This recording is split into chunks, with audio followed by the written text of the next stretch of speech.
Hello, everybody, again, and welcome into another episode of WDTB. We do the betting. Championship Sunday is upon us in the National Football League. It's sad to say, but we have just 2 days left in the NFL season. Championship Sunday this coming Sunday, and then the granddaddy of them all, Super Bowl Sunday, alongside Zach Reichert and Benny Cakes. Ben Mastoller on the podcast. Jeff got caught up on a plane. Hopefully we can locate his whereabouts after we finish the pod today. And Joe Sinceri, again, MIA. Hopefully we can bring them both on for our Super Bowl Sunday podcast. Benny, Zach, happy to have you alongside as we recap the coaching hires that have happened in the National Football League. We'll touch on Deshaun Watson. Phillip Rivers retires. What's that mean for Ben Roethlisberger, the last remaining quarterback from that draft class? We'll recap the week that was the divisional round of the playoffs. There were some great games there before we finally head in to our props and our locks and our take them to the windows for Championship Sunday. And we might even sneak in some NBA on the podcast. So we will begin with the coaching vacancies that have been filled to date. Of course, the Eagles and Texans are still looking for head coaches as we move forward with that process, but the Lions, Chargers, Falcons, Jets, and Jags all have their guys. So where we begin, I want to go with you, Zach. What coaching hire do you agree with the most? Hey, how's it going, Ryan? Thanks for having me on again. Happy to do this. We're back. And like you said, we're only down to 4 teams in the NFL. That means only 2 more weeks left in the NFL. That is sad, sad news. Boy, did it go fast. I feel like the obvious choice here is Urban Meyer in terms of the best hire, the most popular, the favorite, the sexy pick because of Urban Meyer's history, a college guy. He won all the national championships and everything like that. So I'll let you guys, maybe if you want to get more into it about Urban Meyer, go ahead. I'm going to try to pick a different guy because that is the obvious choice. My favorite pick was the Jets with Robert Saleh from the 49ers. I absolutely love that hire. Obviously, it's tough to say whenever you're going with coordinators, offense or defense, get new head coaching positions. You never really know what you're going to get, but I just love what the Jets do with Robert Saleh there. They literally went total opposite in terms of personality or how people carry themselves. With Adam Gase, looks like he doesn't show any emotion ever and is super serious. And then you go with a guy like Robert Saleh, who is screaming, yelling, fiery, lets it all out there, loves his emotion, high-fiving his players. That's just right there says enough for me to love the hire. I love guys that are like that in the NFL, kind of have that Pete Carroll-ish personality. So I just absolutely love that hire for the Jets there. One of the confusing hires for me was the hire from the Rams defensive coordinator, Brandon Staley, I believe his name was, to the Chargers. Questionable hire there. I mean, I'm not really sure what they're really seeing there other than, he's a coordinator under Sean McVay, the genius. Well, let's hold on for a second. He had the number 1 total defense in the National Football League. So let's not knock him too much, but I am with you there. Maybe they wanted to go offense for Justin Herbert, but let's not knock Staley. He had the number 1 overall defense in the National Football League this year. He did have arguably the best defensive player in the league on his team and one of the best, if not the best, cornerback as well. So, I mean, I like it. I mean, it's questionable, it's risky, but like we said before, there's not too many guys out there. So, who knows? Maybe it will play out for him. That he was under Sean McVay, who's looked at as knowing his stuff, big football guy. So we'll see what we got with there. Hey, you're good, and it's good to be back on the show, Ryan, Zach. I'm on with you guys with Robert Saleh. I just think he's the perfect fit for the Jets. Zach, I agree, just his personality and his fiery personality that he has. He brings that to the team to fire up the players. He's a real players coach. which I think will be a good fit for this Jets team that's kind of been down the last few years. The defensive coordinator from 17 to 20 for the 49ers. The last 2 years, they were a top 5 defense and going to the Super Bowl last year, of course. So just a great hire there. He's been under Pete Carroll, Kyle Shanahan. So he has that defensive mindset too, which I think that the Jets could benefit from. They're also looking to bring in a big play in the free agency, potentially going after Deshaun Watson, who we'll be talking about here shortly, as well as I heard that Allen Robinson might be on the radar at wide receiver, which would be a huge pickup in his first year at as the head coach. You also brought up Urban Meyer. I think he will be a good fit for the Jags. What's left to be unknown is how he'll do in the NFL, as he's had no NFL experience. We know that he's a winner, though, 187 wins, only 32 losses in about 18 years in college football, 83-9 at Ohio State in 7 years. So he can win, but can he do it at the NFL level? We'll find out. I know about 2 weeks ago we talked about this, or even might have been last week, about who would be a good fit for the Chargers, and I had brought up about the Bills' offensive coordinator Brian Dable that they had thought about, and I thought that would be a good fit. He could go in, work with Herbert just as he's doing with Josh Allen now, but they go with Brandon Staley. Only 1 year as a defensive coordinator with the Rams. They did have the number 1 defense, but other than that, I mean, his experience, he was a D3 coach at John Carroll in 15-16 season as a defensive coordinator, and then he was an outside linebacker coach for the Bears and the Broncos. So if you look at those linebacker cores for the Bears and the Broncos during that time that he was there, they were pretty solid. So he has that defensive minded approach, which the Chargers do need help at defense. But I was more surprised about this, with only 1 year experience as a defensive coordinator. I thought there was better options out there. Maybe they could have interviewed some more people, but instead they jumped on Staley right off the bat. So I'm curious there. Also with the Lions, going with Dan Campbell from the Saints.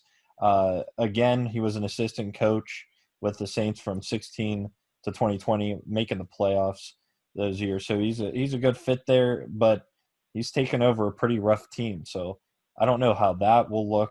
Obviously, there were some more coaches that were hired. I'm sure Ryan will get into, but I would say Robert Saleh, just like Zach, is the top. And again, Staley was probably the most questionable so far. Just to recap, the Lions did get their man, Dan Campbell, as you alluded to, Ben, there, the Saints assistant and tight ends coach. So that was the guy that they wanted. They got him. The Chargers going with Brandon Staley, of course, as Zach said. Zach, I wasn't trying to come at you. I just got to play devil's advocate sometimes. The Rams defensive coordinator, the Sean McVay coaching tree. We'll see how that one pays out. The Falcons get Arthur Smith. Zach, from your Titans, former offensive coordinator. He is responsible for resurrecting the career of Ryan Tannehill, which for a while looked like it was near impossible feat. Well, now we've come to see Tannehill, a very well-established and potentially franchise quarterback for the rest of his career. Of course, the Jets get Robert Saleh, the Niners defensive coordinator. Remember what that defense was in 2019. They rode it all the way to the Super Bowl. And, of course, the Jags get Urban Meyer. Now, the question with Urban Meyer is he going to be Nick Saban, who, of course, came from LSU into the pros? It was a dumpster fire in Miami, and now, Saban's got his niche. Coaching Alabama, he's one of the best college coaches we have ever seen. Or will Urban Meyer be like the Chip Kelly type? Of course, he had success with the Eagles, and now he's back. I'm all in on Urban Meyer. You want to change the culture in Jacksonville, Urban Meyer's the guy. It's a sexy candidate. He's won 2 national championships, 2 different places, Florida and Ohio State. I just think there's nothing left for Urban Meyer to do at the college level. He was bored. Now he's got his next challenge. He's reinvigorated. The health has come back. So I think that's just a slam dunk hire for the Jacksonville Jaguars. They have the number 1 pick, the cap space. That team is going to come up quickly, and they are going to go, of course, as Trevor Lawrence goes, the potential number 1 overall pick out of Clemson. The interesting thing of note, again, the Eagles and Texans both have vacancies. Not a lot of attraction to those jobs. The Eagles are in flux. What are they going to do at quarterback with Carson Wentz? Jalen Hurts, who knows? And, of course, the Deshaun Watson saga continues with the Texans. At last check, though, the Eagles appear to be narrowing in on Josh McDaniels, the Patriots offensive coordinator. The Texans interviewed Eric Bieniemy. Why that man can't get a job, I have no idea. The Chiefs' offense has just been a juggernaut for years under Bieniemy. So why can't he go to Houston? And if you're Houston, that's my pick for the Houston Texans, because that might be a guy that keeps Deshaun Watson in Houston for the rest of his career. If they don't pick Deshaun Watson's guy, he requests a trade, and that might be it. Zach, I know you've been pretty critical of Deshaun Watson, but the news starting to circulate around Deshaun Watson as we transition. Those close to him say he's played his last game.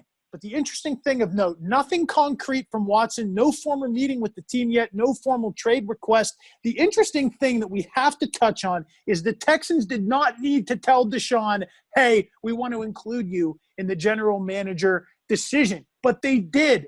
They opened up that bridge. Then they didn't include Watson. He found out on Twitter. So it's the interesting age-old debate. Why do you open up that can of worms if you don't intend to throw them into the pond? Boy, has Deshaun Watson really been the talk of the town, the talk of the NFL right now in terms of teams that are already in the off season, that is. I think with these reports that have been coming out, that does speculate to me that Deshaun Watson does want out, or he does want it known that he's frustrated, because things like these don't just come out of nowhere. He's a pizza professional guy. He handles himself well. But these reports coming out, I believe he just kind of leaked it to his guys, and then they leak it out. And that's how it gets to this point, because he wants it out there. He wants it known that he's frustrated. He wants it known that he thought he would have a decision. In terms of them interviewing Eric Bieniemy, he obviously could be a guy that helps keep Deshaun Watson around. He's one of the top picks. Eric Bieniemy's defense, it's almost like him not getting hired the last 3 years is kind of like because he's too good. I don't know if going to the AFC Championship game 3 years in a row kind of hurts you in terms of, you know, you're still playing, so you're not getting to interview as much as the other guys that are already done in the season, or if you're not as focused because you're still in the playoffs. I don't know how much that weighs into it with Eric Bieniemy not getting a job yet, or he could just really like offensive coordinator in the spot he's at. He's in the perfect position. So that could help them. Deshaun Watson, I mean, he's still unsure if he wants to stay or not, because he did sign the deal. Houston's where he started with. He loves Houston. I mean, and there's all this talk about, oh, Houston's organization is horrible. What a terrible franchise. They've become one of the worst franchises in the league now. And then meanwhile, whenever people say that, they also say Deshaun Watson should go to the Jets. What are the Jets? What have the Jets done lately to make you think that him going there is much better than what the Texans have, or what the Texans are doing? The Jets have been the same thing, if not worse, as of late. Obviously, with some of the draft picks and draft capital and salary cap they have, you might want to see him with a little better opportunity. But I mean, there's not much more trust there with it in terms of the Jets organization and what they're running. So I think it's a tough point. The rumors are there. I think Deshaun Watson wants those rumors there. He wants to kind of see what's going on and see what best fits him, or what's going to go on. But I mean, I really don't know. Ben, I'm interested to hear where you come down on this, because Watson's coming off a career year. He led the league in passing, 4,823 yards, 33 touchdowns, just 7 interceptions, and some of the, rumors circulating are that the Texans want like 5 first-round picks for Deshaun Watson. Is it worth it? When I saw that today, I was like, wow, that's 5 is a lot. I mean, who's going to really give that up for Watson? Is he worth it? I think he is worth it. You just read off some great statistics on a team this year that he never really he didn't have that top guy. He had Cooks and he had Fuller for a little while. But he had a hurt offense, and he's still making big plays. And this guy can lead your team and be that guy, which I think is why he's a little upset with Houston that they're not including him in some of these talks, as he is the guy there. I agree with Zach and you guys with Bieniemy that I think he will. I think he could be an answer for him to stay. You see what he does with Patrick Mahomes there in Kansas City, having one of the best offenses the last 2 years as the offensive coordinator there. I just feel like he can maybe replenish that relationship in Houston if they would hire him. Otherwise, the Jets are in talks, and you might say, well, what can they do? If they find a way to get Watson there and get another receiver like Allen Robinson or somebody there to play with, this offense could really come alive there. I was just thinking today about Watson, where he might fit, and we're talking about Phillip Rivers retiring. Wouldn't it be interesting to see him play in Indianapolis, jumping into the division over to another team, staying in it, and going with Indianapolis with a lot of young talent there offensively. We talk about Jonathan Taylor, who we're really high on, who finished the season with some ridiculous numbers, and some good wide receivers, T.Y. Hilton there, Zach Pascal, Michael Pittman Jr., and Mo Alley Cox at tight end, and their defense is really good. I'm just throwing this out there. I really think that Watson could be a very good fit to replace Phillip Rivers in Indianapolis. And you got to love what Frank Reich's doing. The interesting thing to think about there, Watson, not a free agent, just signed a 4-year contract. So that would have to be a trade facilitated unless he somehow got Houston to cut him. And would that be an intradivisional trade? I don't know. But it would, Zach, give us the opportunity for 2 revenge games a year. I'm okay with that. That gets me going. So we do love ourselves some revenge games on the pod, and it's fun to joke around about. But in all seriousness, Ben, touching on Phillip Rivers, we gotta salute 17. Of course, 17 years for number 17 in the National Football League, 16 of which were with the Chargers organization. He has a one last ride with Indy before hanging him up. 5th all-time in passing yards, 63,440, and 5th all-time in touchdowns at 421. My fondest memory of Rivers is back in 2007, the AFC Championship game. He was a few days removed from surgery when he tore his ACL, and he battled and fought and played through an ACL tear. Of course, his Chargers lost 21-12 to those undefeated Patriots. But, man, the unorthodox throwing style, the unorthodox means of trash talk. You remember the clip of Rivers talking trash without swearing on that 97, whatever it was, yard touchdown against the Jacksonville Jaguars a few years ago, going at it with, I think it was Yannick Ngakoue at the time. But Rivers, one of the greatest characters we have ever seen. Man, when it comes to Rivers, like, anytime I think about him, it's hilarious because it always seems like every single game he played in, they were either down 3 points or down a score with like 1:50 left, and his team just gave up the touchdown, his defense, to put them down a score, and he's getting the ball back, down a score with a minute or so to go, and either has a miraculous win or a miraculous loss. And I don't know. Anytime I think of Rivers, I just laugh, and it's always like, here we go again. Rivers down a score, 1:30 to go. Can he do it? So he's a guy that's just like the durability. That's one of the key things for him. He just seemed to never get hurt. He played so many games. He was always there for you. The trash talking, of course, is hilarious. Never swearing, and I believe he has 9 kids. That's another thing that was always brought up when it's talked about with Rivers as well. You got to love Rivers. You got to respect him. He's played the game the right way. Class act at all times when in terms of the National Football League.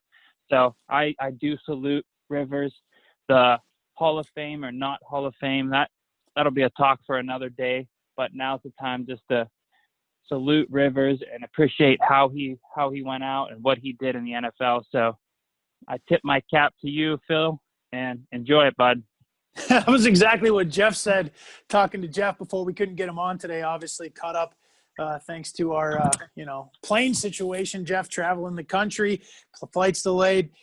Shouts to Jeff. But he said, the one thing I think about when I think about Rivers is, sorry we couldn't get you a Lombardi, bud. I think Rivers is a first ballot Hall of Famer. The numbers speak for themselves. But I do have some trivia for you, Zach and Ben. Rivers, of course, retiring means there's only one quarterback remaining from the 2004 draft class. That's Ben Roethlisberger. We've talked at length about his future.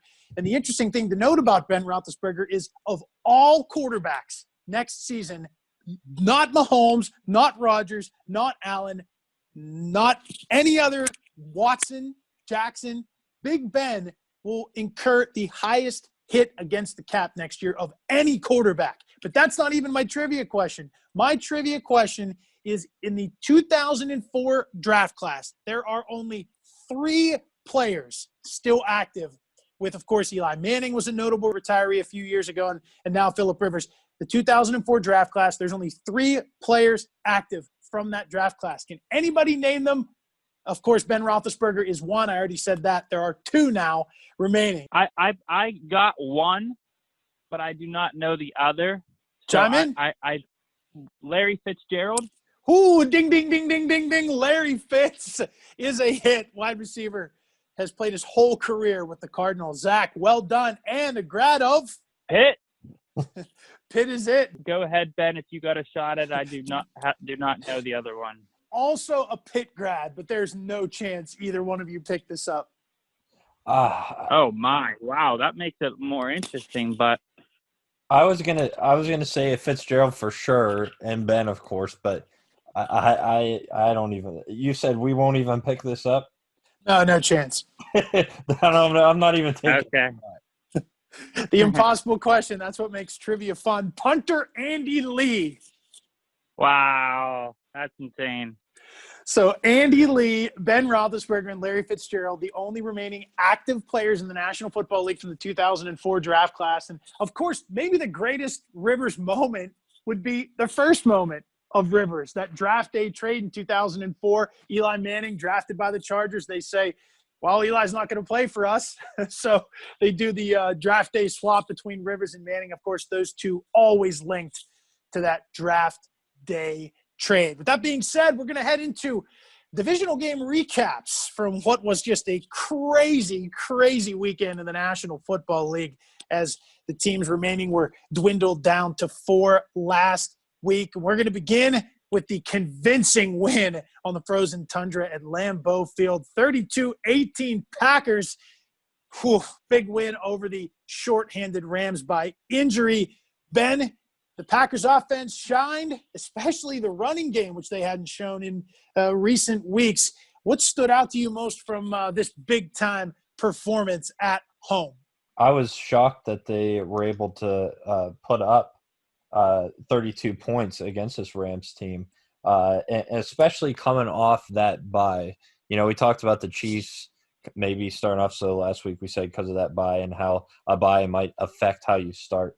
But, you know, it looked like it didn't affect anything in that frozen tundra for Rodgers, who 2 touchdowns there, right under 300 yards. And, again, getting the running game going. Aaron Jones, 99 yards and a touchdown. This team just looked like they were the team to beat now to go to the Super Bowl. I thought that the Rams were going to cover, to be honest with you. I thought it would be a closer game. The stats were in favor of the Rams to cover that, but that late touchdown helped sealed it. And again, it hit the over as expected. But, I mean, they just have the right tools right now. You got Rodgers. Aaron Jones is capable at running back. You have the best receiver in the league, in my opinion, and Devontae Adams. And, hey, how about Robert Tonyan hitting your player prop last week? A big call for you guys there. So, yeah, the Packers are definitely the team to beat. But, you know, if we take something away from the Rams and how they played and how their season went, one guy to look out for is Cam Akers. We really saw him finish strong, 131 yards and a touchdown against the Seahawks. He still carried for 90 yards and a touchdown against the Packers. So there's a lot of promise there if you're looking at fantasy next year that he could be a big play if they can get him involved in the passing game. But, I really liked what I saw of the Packers this week, and it'll be interesting to see what will happen this week between Brady and Rodgers. The Packers are rolling right now. They sure do look like the team to beat. The Rams kind of hung in there a little bit, made it a little interesting. But I think deep down, I don't know about you guys, but there was never really a a minute in that game where I was like, wow, the Rams are going to win this. I think pretty much the whole time I was like, okay, Packers got this. They're in control. No matter what happens, they're coming out on top and winning this game. The Rams, they did fight a little bit. They have that defense. Goff is the big question mark for them. I mean, obviously, a couple of years removed from the Super Bowl, you kind of have that little bit of Super Bowl hangover where it's tough to get back. So, good season for the Rams. We'll see what happens with them. But in terms of the Packers, definitely the team to beat. They are just rolling right now. Aaron Rodgers just looks so comfortable and he's having such a good, fun time. Everything's just coming easy to him. Sitting in the pocket, his connection with Devontae Adams right now is unbelievable. And as you mentioned, Robert Tonyan, he's turning out to be a little bit of a stud here. I don't know if that's being a benefactor of having Aaron Rodgers as we see him do that to players, but he's having a big year. I think Aaron Jones as well, running back. He's obviously known. He's a big player, a star in their team. I think sometimes he gets a little hidden with having Rodgers and Adam as the two bigger names there. But Aaron Jones is unbelievable. He's arguably top 10 running back in the league in my eyes. Zach, you mentioned Aaron Jones. He is a stud. I'm fully on board with you. He has breakaway speed. He can catch the ball out of the backfield, run routes, run between the tackles, run around the tackles, run through tackles. And the interesting thing is he's in a contract year. So what the Packers do with him, being that they just selected A.J. Dillon out of Boston College in the draft last year, that's something we'll follow, of course, in the off season. Jared Goff, in my eyes, I think he's done in L.A. Sean McVay, non-committal to the future of Jared Goff in L.A. He's got that big contract. Who knows what happens? But I will tell you what, my biggest takeaway from this game, Jalen Ramsey, shadow coverage on Devontae Adams, 10 targets, 9 for 66 and a touchdown. Jalen Ramsey wasn't even the best cornerback in this game. Nobody talks about how good Jair Alexander is. 1 catch, 3 yards allowed on the opposite side of the ball. We're all talking about Jalen Ramsey. How about Jair Alexander, a true shutdown corner and a bright future in Green Bay? My secondary takeaway from this game are the complimentary targets for Aaron Rodgers. Allen Lazard, 4 for 96 and a touchdown. You guys talked about Robert Tonyan, 4 for 60. Marquez Valdez-Scantling, 4 for 33. And we told you, Rodgers, over 1.5 touchdowns. Count it, Tonyan, over yards. Count it, Marquez Valdez-Scantling, over yards. Count it. We're making people money. That's what we do. Heading on to the Bills and the Ravens, 17-3. Buffalo can put up points with the best of them, and Buffalo now can play defense with the best of them. Zach, biggest takeaway from this convincing domination up there in upstate New York? Bills are for real. I feel like going into this game, that was the biggest concern is, are the Bills for real? You know, the Bills never really been here before history-wise, and Ravens history, they are. They got the coach, everything. So Bills are for real. We got to start talking about them now as a serious team going forward. Lamar Jackson, that has to be up there as well. He looked really good against Tennessee, but it's almost like his time just ran out. The Bills contained him a little bit better. And obviously, play number 1 from that game, when the Ravens were driving down, Lamar Jackson throws the interception that goes 102 yards back for interception TD. That was a 14-point swing within a matter of 10, 15 seconds there. So that kind of is not a good look for Lamar, because the question marks around him already were, will he be able to throw in the playoffs? When it comes down to the playoffs, you can't just run around and teams focus in on that. You can't get away with it anymore. So that play there specifically in the playoffs, coming at the time it did, being Lamar Jackson, that's going to be tough for him to sit with all off seasons. The defense really stood out for the Bills. It was funny. You bring up that interception with Teron Johnson. getting hit in the head during the NFL Combine this year. Definitely made up for it with that interception return for a touchdown. But, yeah, this game was – I thought it would be a little bit more competitive. You take a look at it and only being able to put up a field goal. Tucker missed 2 field goals there, which didn't help. But still, Lamar Jackson, I mean, we were talking last year about this guy being MVP, and in his 2 playoff games, 341 yards passing, 0 touchdowns, and 2 interceptions. They were able to stop the run, which was a question last week if the Bills could do it, and they sure did. And, they just made this team look subpar. And, moving forward, we'll talk about them in the matchup versus the Chiefs. It'll be a very interesting battle. But the Bills did what they were expected to do, and they surprised some people, I think. They easily cover that 3-point spread that they have. But we'll see what happens with this Baltimore offense, and if Lamar can learn how to throw the ball effectively, because I think then they can be a competitive team. One thing that really shook me in this game, 16 total rushes by the Bills, 7 of which were made by Josh Allen for just a total team effort of 2 yards per carry, just 32 yards rushing on the game. Josh Allen can sling it with the best of them in the National Football League, but it scares me if Buffalo gets too one-dimensional when they play Kansas City. We'll get to that in a minute. My other takeaway, Stephon Diggs is otherworldly. 11 more targets, 8 for $106 and a tutty. He's cementing himself as potentially a top 12 pick in next year's fantasy draft. The guy is a monster. Shouts to Jeff Landry, hits on Diggs, over and yards, and Landry chimes in with Hollywood Brown over. Count it, count it, count it. Hopefully you took those to the window and reaped the benefits. The third matchup in the first from last Sunday, the Kansas City Chiefs holding off the upstart Cleveland Browns 22-17 in a game that got really close late thanks to the injury to Pat Mahomes, which brought in Chad Pass Me the Henny, but the Chiefs prevailed. Big win for Kansas City. They just win one-score games. That's all they do, Ben. Last week called it under 56 and the Browns to cover. Again, I gave the statistics from Kansas City last week and not being able to cover that.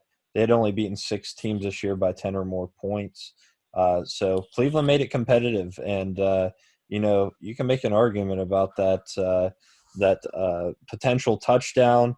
That was a touchback that should have been a helmet-to-helmet call. I mean, there's a couple of things that could have gone the Browns' way. They would have won this game. So it's interesting there. Interesting to see what will happen with Mahomes this coming week. Still in the concussion protocol. Will he play? Will he not? That can make a huge difference on this game against the Bills. But overall, this game was pretty competitive. It was interesting to see Henny come in. He threw a pick there, but he redeemed himself on that 4th down, throwing the ball there. So that was a fun. It was a fun game. But the Browns, we finally seen them have a good year, and something that the fans in Cleveland deserve, seeing their team go to the playoffs and even winning a game versus the Steelers. I think that there's even some more room for improvement in the positive direction for the Browns next year. They just caught a very good Kansas City team in the second round. I am very happy that the Browns did make it interesting for all of us there at the end. But my biggest takeaway from this is the Browns here. That I think this was a successful season for them. They won 1 playoff game. They think they found something with their head coach. And also Baker Mayfield, he has answered the call. Say what you want about him.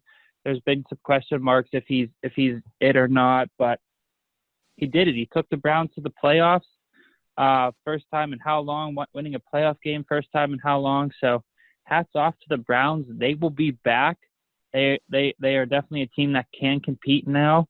The Browns is the Browns. Maybe no longer. They can start making some noise here. So as for that play in the end zone, you brought it up, Ben, with a touchback. Boy, oh boy, is that one of the craziest, biggest swings and calls that we have going on in the NFL right now when something like that happens. You almost want to hate to see it turn into a touchback. It just seems like it's such a big penalty and a big swing for just a fumble or getting the ball knocked out like that. But I also don't really know how you change that rule, what you change it to in terms of that.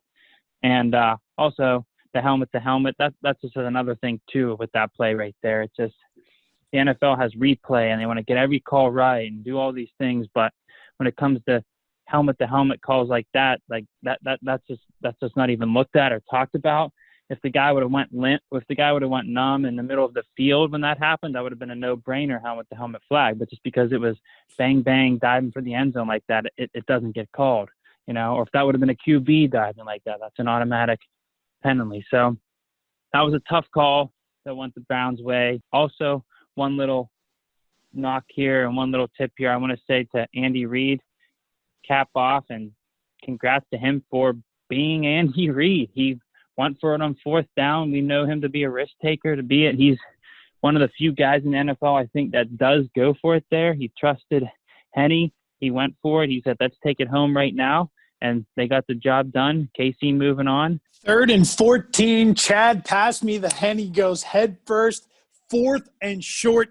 You dial up a pass with Henny to the always sure-handed Tyreek Hill in the flat. Caps off to Andy Reid. Hopefully he gets his former MVP back this week. The word from practice, at least on Wednesday, was Mahomes was a limited participant. Reid said that if Mahomes didn't have to go through the protocol, if it wasn't required by the league, he would have returned to the game. So we want Mahomes to play. Everybody wants Mahomes to play. We want Mahomes, Allen. We're going to have to wait and see how the week progresses. Darrell Williams out of the backfield, 13 for 78 and 4 more receptions for 16 yards. I'm putting him on my radar for total yards this week. Of course, that backfield always in flux. If Clyde Edwards-Helaire does not play again, and Le'Veon Bell's basically been phased out, Darrell Williams might be the guy, like we saw Damian Williams be the guy in the playoffs last year, before he opted out of the season. Hits on this one again. We said go to the window, play Kelsey, play Hill, over yards, over receptions. Both hit. We made you some money there. WDTB at our finest. Do your homework. Reap the benefits. What a game that was to kick off the slate on Sunday. And then the nightcap. Guys, we might be saying goodbye to another mainstay. Drew Brees riding off into the sunset. His Saints go down thanks to 3 interceptions from Brees and a costly fumble from Jared Cook. Tom Brady's Bucks are moving on to the NFC Championship game, 30-20, the final score. And don't look now, but the Bucks might just be the team to unseat Green Bay in their own stadium. We don't know what's going to happen. Everybody's assuming that he's going to retire, but he hasn't officially announced it yet. But we'll see. I think an interesting take from this game was that Michael Thomas was shut down, but we had heard afterwards that he was playing through injuries just to stay with Brees, thinking it would be his last season. Now they're saying he probably needs 2 surgeries, one on his torn deltoid and his ankle. They said that he would not practice and just play in the games just to be on the field with Drew Brees. So he's playing through a lot of pain. Interesting there. But, I was kind of surprised that the Buccaneers did that well. A 30-20 win. Playoff Brady, we just see how tough and how good he is. An interesting player that did well was Leonard Fournette. He actually had 5 receptions. He led the way and with receptions there out of all the wide receivers as well, and a touchdown. We'll see what happens with Antonio Brown this week. He does have an injury, but I think just taking a look at the Saints here, we could just have said goodbye to one of the greatest quarterbacks to play the game, but it's not promising for the Saints team because they have a lot of issues to deal with their salary cap, and a guy named Jameis Winston might be your quarterback next year. So we talked a lot of promise here, but for the Saints team, it might be a rough going here going forward. Drew Brees, Hall of Fame quarterback, potentially retiring, most likely retiring. It's looking towards retirement for Drew Brees. What a career for him, being a little bit shorter in terms of QBs, having the injury that he had, having the trade from the Chargers where kind of he was doubting and didn't think he'd really be good. He kind of turned it into one heck of a career. Drew Brees is also one of those class act guys embodies the NFL. He respects the game, plays the game the right way, did it the right way, loves football, going out the way he did past couple years. He's been a couple tough losses in the playoffs. It's almost as if those tough losses in the playoffs is what kept him coming back. He was like, I can't end on that. I can't end on that horrible pass interference. I can't end on Stephon Diggs touchdown play. So now he's finally like, okay, enough's enough. We can't get it done. I can't throw the ball downfield anymore. It's time to hang it up. Everybody knows Breeze, respects Breeze. He's a Hall of Famer, but all he would do was throw it to the running back, check down 5 yards or 5-yard slant. Anytime he tried to throw the ball anywhere near 10 yards or over, it just looked scary. It looked like it hung up there for so long and it was so forced. So this is time for Breeze. Respectful career. Hats off to him. He will be in the Hall of Fame. Congrats, Drew Brees, and enjoy retirement. Bud, enjoy retirement, Bud. I'm with you, Zach. I just think that that's the last time that we've seen Drew Brees play in the National Football League, and it might have been 1 year too many for Brees. Reminded me a lot of what we saw out of Peyton Manning at the end of his career. Knew what play to get the Broncos into at the line of scrimmage, but kind of just noodle arm down the field. A couple of those passes he threw down the seam, he had guys open, just doesn't have the arm strength to get it there anymore. The one thing we bring ourselves back to is the fact that Father Time stops for no man unless that man is Tom Brady. Brady, older than Drew Brees, amazing. The longest tenured player that remains active in the National Football League. And with that, we head to championship weekend in the National Football League, and we'll stay right there with the Tampa Bay Bucks in the NFC Championship game. Tampa Bay getting 3 in the hook, going into Lambeau Field for a matchup with the Packers, 3:05 p.m. on Fox Sunday, over under set at 50.5. Here we go. This is what Aaron Rodgers has been talking about. Finally, he's getting a home game in Lambeau, NFC Championship. I believe this is the first one for him, maybe second game. So all the pressure on Aaron Rodgers to win this game. The MVP, he's at home. He's a favorite. He's facing a 43-year-old quarterback, arguably, who is the GOAT, but still it's Aaron Rodgers, who is right there in that conversation as being one of the best quarterbacks ever. This is his time. The pressure is on him. I'm so excited for this one, so ready for it. Obviously, when you get to the NFC Championship or AFC Championship, the games are going to be great regardless of who's playing. It's exciting, but this is just vintage game right here. 2 of the best quarterbacks to ever do it. Lambeau Field, it's going to be cold. It might be snowy. Who knows? It's a little early for that, but Brady, can he continue to do it? This is unbelievable what he is doing, winning 2 playoff games already. Coming into this game, I mean, I in terms of Brady, I just cannot say enough about him. He's just something about him where he just knows he always finds a way to win. So that brings the interesting factor into this. The Bucks lose. Hey, it's a successful season. Brady, you're still the best. They're coming back next year. Maybe they get over that hump next year. But in terms of the Packers, first seed, home field, Lambeau, this is their year. They need to win this. The line 3.5 for the Packers. That's a perfect line. I somewhere see the Packers winning this game by somewhere in that 3 to 4 range. So I like the Packers, taking the Packers minus 3.5 here. I think they have potential to win even by a little bit more than that. This isn't a knock on Brady. This isn't a knock on the Bucs at all. This is just how well the Packers are playing. It's hard to pick against them, especially at Lambeau. We saw what they did last week in terms of the Rams' number one scoring defense, still being able to put up 30-some, scoring at will. Could have scored more if they wanted to.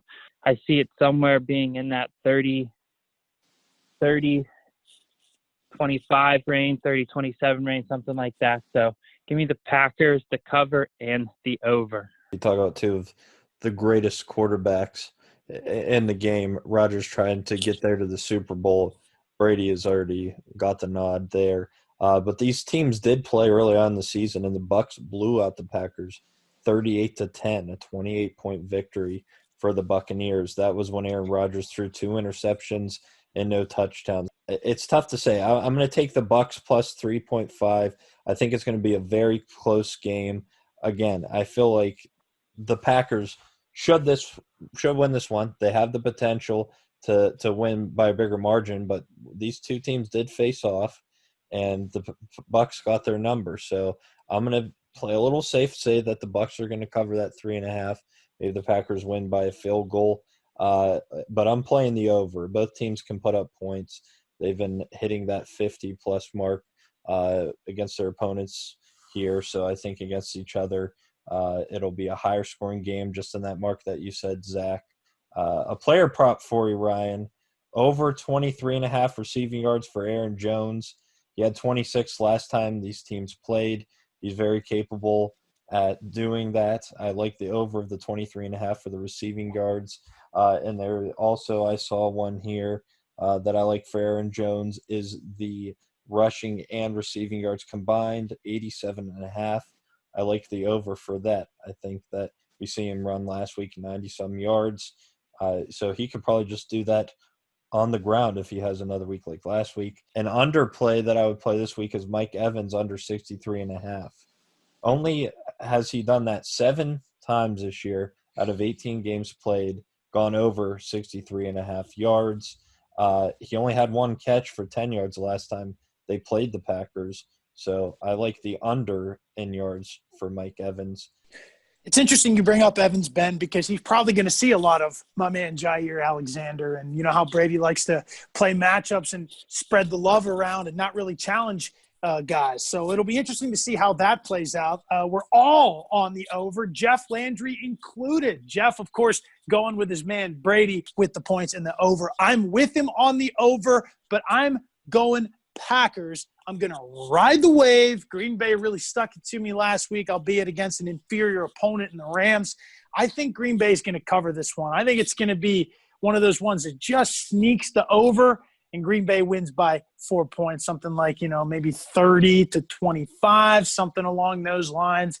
We'll see how it plays out. But, Ben, you got a couple of props. Jeff and I have a couple more props we want to sign off on. We're riding Robert Tonyan, his over-under set at 32.5. The Bucs giving up 52 yards per game to tight ends. That's a matchup we'll exploit. Marquez Valdez-Scantling was good to us last week. We're going to cash on him again this week. 31.5 over-under. Bucs are 21st in pass defense this year, and we know that Valdez-Scantling leads the league in deep catches. So that is an important statistic to think about. I think MVS is going to get one dialed up. Last week, Rodgers found Lazard. I think this week, one time, he's going to look deep to MVS. One receiver for the Bucs I do like. Chris Godwin, 65.5 is his over-under. I think that the Bucs are not going to be able to ice this game away with the run. So I think it's going to be a 40-plus attempt game for Brady.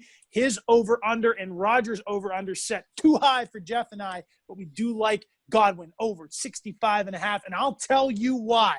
Targets of 9, 7, 12, 7 in his last 4. Evans is going to get the coverage. Godwin is getting the yards. How about Leonard Fournette, our last prop that we really feel good about, and I'll tell you why there.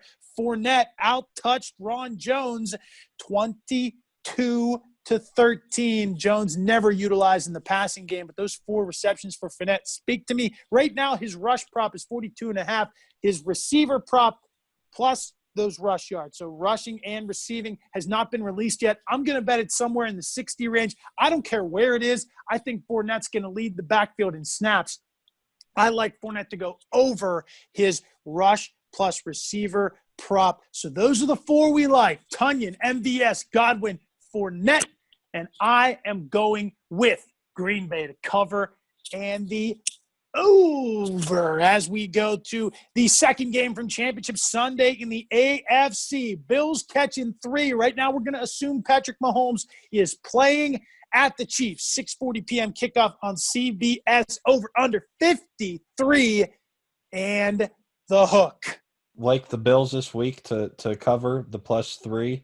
I think they have the potential to win. I really like what I saw out of them last week against this Ravens team that was getting hot, beating a tough Titans team.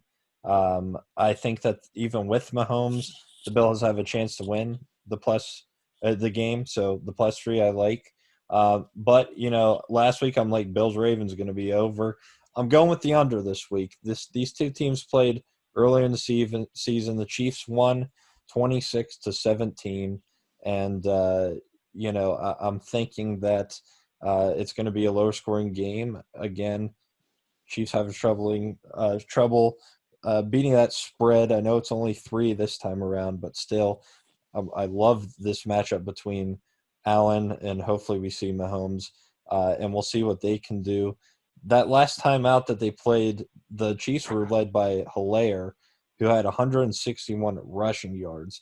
I don't see that for getting that many rushing yards this time against this Bills team who shut down the run with Lamar Jackson and J.K. Dobbins. So I think them working to shut down the run last week will help them shut down the run this week. Tell you what, the Bills are just looking very good on both sides of the ball right now. The only issue, again, brought up earlier, is that they're having issues running the ball. How will that play off against this Chiefs team? I'll tell you what, though, I'm going with the Bills +3. I'm even tempted to take it outright, the Bills to win, and the under of 53.5. Taking the points against the Chiefs, Ben, that's not a bad play. As we said, they tend to keep every game within a score. So I feel like taking the points there, you already got a win out of that, regardless of what happens. Can the Chiefs keep getting away with keeping these games so close, game after game? I mean, how long can they do this? And now it's the AFC Championship. It's the Buffalo Bills. They are legit. They're a team that can score. You're not going to be able to play around with them. Mahomes, he is 100% going to play. I mean, I know there's reports he's still in concussion protocol. He's still got to pass all this through the team doctor. It's not up to the coaches. It's not up to Andy Reid. It's up to the team doctor. I mean, they're going to let Mahomes play. The hit didn't even seem that bad. Whenever it happened, nobody thought anything until you saw Mahomes kind of get up a little wobbly, and then you're like, whoa. I think it was more so just the way he was hit, more so just like a choking or a quick knockout, something along those lines in terms of that, more so of bang, boom, concussion, head-on collision. So I think Mahomes plays. I don't got to worry about that. But getting into the game here, I like the Chiefs -3. They've never done anything for me not to pick them. They've continued to win. They've lost Mahomes has lost one game, and that was against the Raiders in his last 25 games. I think he's 25-1 over the last 26. So I like the Chiefs at home -3. They had a little scare against the Browns, 1 on 4th down. I feel like that Chad Henne and that play kind of just motivated this team. Mahomes will be back. I like the Chiefs -3, and I like the under 53.5. Well, Jeff's going against you. Jeff is playing the Bills and the over. So that's an interesting play from Mr. Landry, stuck on a plane somewhere in the continental U.S. As we head into this one, I'll tell you what, guys, I have some serious plays in this one that I feel very, very confident about. I'll get to my picks in a second, but we got to talk about Stephon Diggs. The man is possessed. His over-under is at 93.5 again, but he's had 9+ targets in 10 of his last 11 games. You guys know as well as I do that receivers are dependent upon target share. Diggs is a target monster, and that monster will get fed this week, especially with the injuries Chiefs have had in their secondary. Breeland was concussed in that game, so we'll see how it plays out. But play Diggs, and this is my first one of the cast, and you know what to do. Thank us later. Diggs over 93.5. I like his receptions, but not as much as his yards. The share is just too big. I think he's going to have a couple of chunk plays in this one. Got a sneaky play. Another Bills receiver I like. John Brown, since coming back from injury, very impressive. And listen to the target share in the last 5 games. 11, 8, 4, 4, and 11. He was a monster last week. Got those 11 targets against Baltimore. Turned in an 8 for 62 and knocked his over-under receiving prop out of the park. I think he's going to make it 2 weeks in a row because I really believe that the Bills are going to have to pass the football. They're reluctant to run, and with just Devin Singletary in the backfield, who could blame them? So play Diggs, play Brown. You know what to do. Thank us later. A couple more props I like to keep an eye on. I mentioned Darrell Williams is on my radar. We'll update that later in the week on WDT Betting, Instagram, and Twitter with what Williams' rush plus receiver prop is. Darrell Williams out of the backfield. That's one to keep an eye on. But one I'm absolutely playing is Travis Kelce. I'm playing his over on receptions and his over on yards, which right now looks at 94.5. Both he and Tyreek Hill had 11 targets, almost identical lines, 8 receptions for more than 100 yards. Play Kelce receptions over, play over his yards because the Bills play what, guys? Zone defense. Where do you beat zone? Over the middle of the field. Travis Kelce is the best tight end in the National Football League, and we saw what Phillip Rivers did with his tight ends against Buffalo in the first playoff matchup. Mark Andrews not great last week, but there were 11 targets for Andrews. That's more of a reflection upon his quarterbacks. I'm also playing Tyreek Hill over on receptions because no matter what quarterback plays, we all agree it's going to be Patrick Mahomes. But even if it is Chad, let me get the Henny. Tyreek Hill is a guy that comes in motion a lot. He gets those pop passes that go as receptions. I think Hill is going to smash his receptions prop. Not as confident about the yards, but I like him getting 6 receptions in this game. So you got to ride the horse that got you there. And Kelce and Hill have been the horses that got us there. We're playing them, and we're going to feel good about that. With that being said, don't trust the Chiefs to cover. They burned me in the past. I'm playing the Bills with the 3, and I think this one goes over. I think it's going to be a huge scoring weekend for Championship Sunday. Guys, we got 2 more segments to get to, and perhaps our favorite one, and we have to improve on these, the Stone Cold Grade A straight cash, homie, take them to the window. Locks of the week. Zach, what are you taking to the window knowing you're going to be cashing out? I am rolling with my lock of the week, the over and the Buccaneers and Buccaneers 15.5. The Buccaneers and Buckers. We can have some fun with that. Hey, the homework and the research is there. It doesn't matter what their names are. Yeah, that's how undecided I am on which team's gonna win. I mixed them up. I just know over. I know the over under is 50.5. So give me the over. It's a lock. Take it to the bank and thank us later. I'm locking in Bills +3. I'd play the under in this one, but this is going to be a very competitive weekend. I think there's going to be some close scores.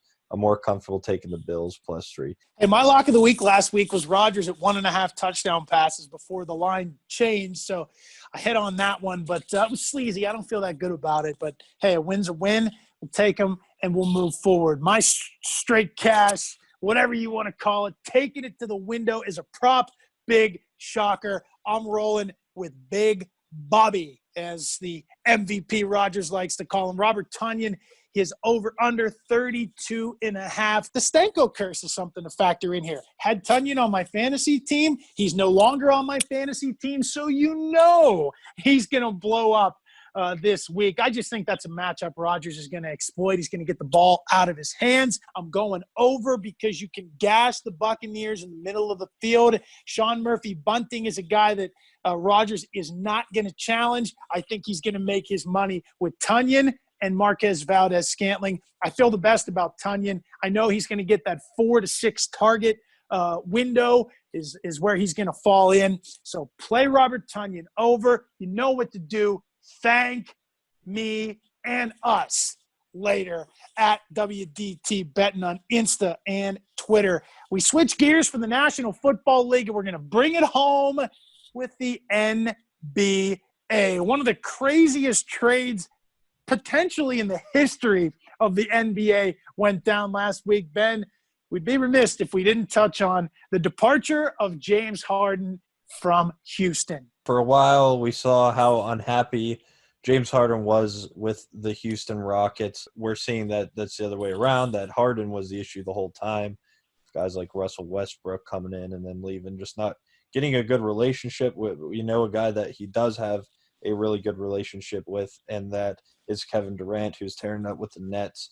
Just some big news, a big trade. When they first said that a huge trade was dropping with Harden, I was thinking that Irving was going to be a part of that because there were some issues with what Houston wanted and what Brooklyn was willing to give away, which wasn't Kyrie Irving. And right before they dropped the big news, they said that Kyrie Irving was open. So I'm like, man, Irving is going to go to the Rockets, but turns out that he didn't. One thing that's the big question mark is how will these three get along as far as Irving, Durant, and Harden? We see right off the bat, Durant and Harden were just killing it. Irving out for personal reasons. I think that there's going to be some hardship here in Brooklyn, and with this relationship with Harden. And there's only one basketball. There's only one basketball. There's only one basketball, and how do you get it to three of the top guys in the league?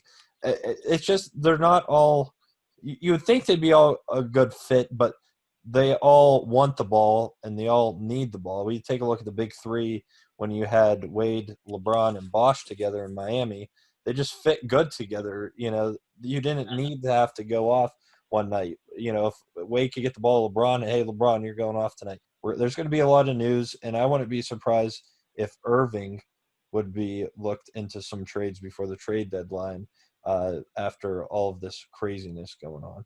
When it comes to all the teams and all parties involved, I think it was a good trade all around because Harden just wasn't going to work with the Rockets anymore. He gave up. He wasn't trying. We saw that. He was out of shape. In game, he was just passing the ball, wasn't even caring about anything. His attitude was gone. So it's just like there was no other choice left for the Rockets. So they had to trade him. I liked all the return that the other teams got as well. And the Rockets, they get a fresh start. They don't have that mindset of Harden inside that locker room where it's all about him, all the privilege and all the benefits he got. He was able to fly separately with the team and go to the clubs and all those players, they spoke on it saying, hey, we want guys that are committed here. We want guys that are ready to play. So Rockets, I think they'll be ready to play. They got some young guys, young team. In terms of just the actual trade, one of the things I want to say here is it's just absolutely insane to me what the NBA has turned into. It literally doesn't matter any part of rebuilding, any part of draft picks, any part of who you pick in the draft.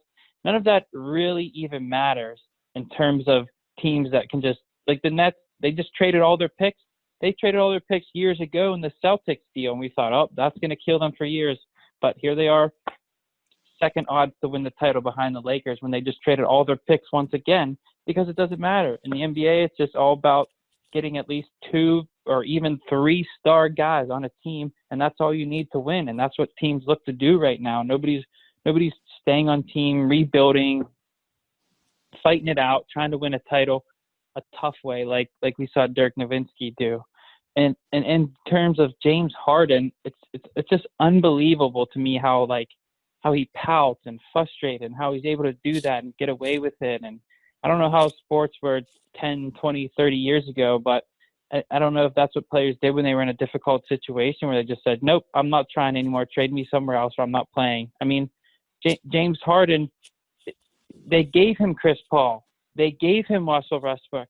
They traded Clint Capella. They did all these moves for James Harden to win. And then he says the team's not good enough.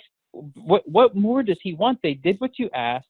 You went to the conference finals. You had chances to beat the Warriors. You had chances to go to the finals. And you yourself, James Harden, comes up short, and you force other players not to want to play with you. You come up short, and now you're saying the team's not good enough. I went out. This is done. It doesn't work anymore. I'm fed up with it, and you just quit. So that says enough about him right there. I mean, with his talent and how good he is, I guess he's able to do that, and he has that leeway. I guess it's how good you are with how much of room you have and how much control you have. So we'll see what happens. Crazy trade all around. It does make the Nets a little bit interesting here to see if they can work things out, and all the pieces that they sent. It'll be interesting for those guys, the younger guys, to kind of show out a little bit there. So crazy trade, vintage NBA trade. Not surprised by it at all, but it will be something to see going forward, Ryan. The Nets took a good thing. They were the deepest team, in my opinion, and it wasn't even close in the NBA. The deepest bench, and just blew it up to bring in another guy who needs the ball in his hands. You could go with that bench that they had. Who cares if Kyrie comes back and Kevin Durant, and you can go win a title? They didn't need James Harden. Now, what happens if those three aren't happy in a year? They compromise the future once again. I think we're going to look back on this trade, and we're going to remember it as a corner turn for the Rockets, because the capital that they got back was enormous. They're going to fight this year. They're not going to be very good, but they got John Wall and Boogie Cousins. We'll see how it plays out, but they have capital. And if things don't work out for the Nets, you took the deepest bench in the National Basketball Association, you nuked it, and now you got two guys in Kyrie Irving and James Harden that need the basketball in their hands, that need to shoot the ball 25 to 30 times. Oh, and by the way, in my opinion, the second best player in the NBA is Kevin Durant. And he's the guy that should have the ball in his hands. He's the guy that should make plays. We'll see if they can mesh. Karis LeVert off the bench is a stud. Who knows if they would have found the kidney ailment or not. But the ability of Karis LeVert to come in with the twos and cook was just a perfect role for him. I'm glad that he gets to go somewhere else and potentially shine, because I think that dude is a bad man. But the only thing I can think about when I think about this trade is it's something the Nets did not need to do. They pulled the trigger, and they better hope that it brings a title back to Brooklyn. Zach, thank you for your insight. Awesome getting to talk to you. Benny as well. You know what we do on WDTB. Follow us on Instagram and social, WDT Betting. We do the work. We do the homework. Average guys doing homework for other average guys. So you go to the window, do it as championship weekend in the National Football League rolls around, and you know what you're going to be doing. Come back next week and thank us later.